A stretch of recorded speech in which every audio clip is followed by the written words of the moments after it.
Hello everyone. তো আজকে যাচ্ছি পুরুলিয়ার সবথেকে ফেমাস একটা জায়গা, সেটা হচ্ছে অযোধ্যা পাহাড়। অনেকেই হয়তো গেছো, কিন্তু এটা আমার ফার্স্ট টাইম। আমি এই প্রথমবার যাচ্ছি, আর প্রথমবার পাহাড়ে গাড়ি নিয়ে যাওয়ার অভিজ্ঞতাটা দেখলাম আমি। যারা হয়তো অযোধ্যা পাহাড় গেছো তারা সকলেই জানো যে এখানে রাস্তাটা কতটা উঁচু নিচু আর কতটা প্রাকৃতিক সৌন্দর্যে ভরা। আর এখানে রাস্তাঘাটও ছিল খুবই পরিষ্কার পরিচ্ছন্ন। আর কি বলতো, আমি না অযোধ্যা পাহাড়ের ওপরে উঠে অযোধ্যা পাহাড় খুঁজে বেড়াচ্ছিলাম। সবার প্রথমে আমরা গেলাম বামুনি ফলস, আর এখানের কিন্তু সৌন্দর্যের কোনো তুলনাই হয় না।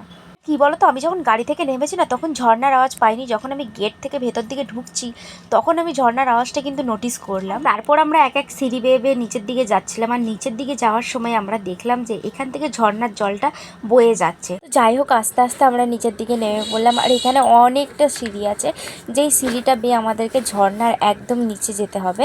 আর সেখান থেকে ঝর্ণার ভিউটা ছিল কিন্তু খুবই সুন্দর। আর এখান থেকে ঝর্ণার জলগুলো বয়ে যাচ্ছিল। সত্যি বলতে এখানকার প্রাকৃতিক সৌন্দর্যের কোনো তুলনাই হয় না।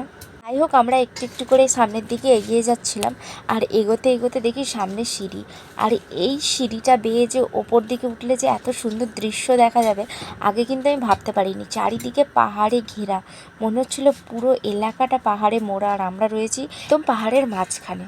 তো যাই হোক, এখান থেকে কিন্তু ঝর্ণার কাছে যাওয়ার কিন্তু সিঁড়ি শুরু হচ্ছে।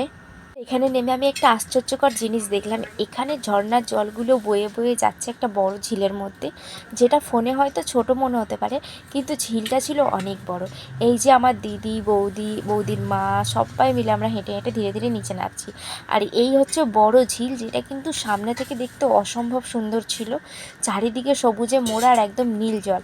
আর আমি তো ঝর্ণার আওয়াজ পেয়ে লাফাতে লাফাতে নিচে যাচ্ছিলাম। চলো এবার যাওয়া যাক ঝর্ণার দিকে। ঝর্ণাটা ছিল কিন্তু অসম্ভব সুন্দর, নিচ থেকে দেখতে খুবই সুন্দর লাগছিল। আর এই ঝর্ণার জল বয়ে যাচ্ছিল একদম এই ঝিলের মধ্যে। আর আমরা এখানে দাঁড়িয়ে দাঁড়িয়ে ভাবছিলাম যে কোথায় দাঁড়িয়ে পোজ দেবো, কোথায় দাঁড়িয়ে ফটো তুলবো। তো যাই হোক, আজকের ভিডিওটা কেমন লাগলো অবশ্যই তোমরা জানাবে। আর এখানে না একটু ঝর্ণার শব্দটা আছে, সেটা তোমরা শোনো, দেখবে খুবই ভালো লাগবে।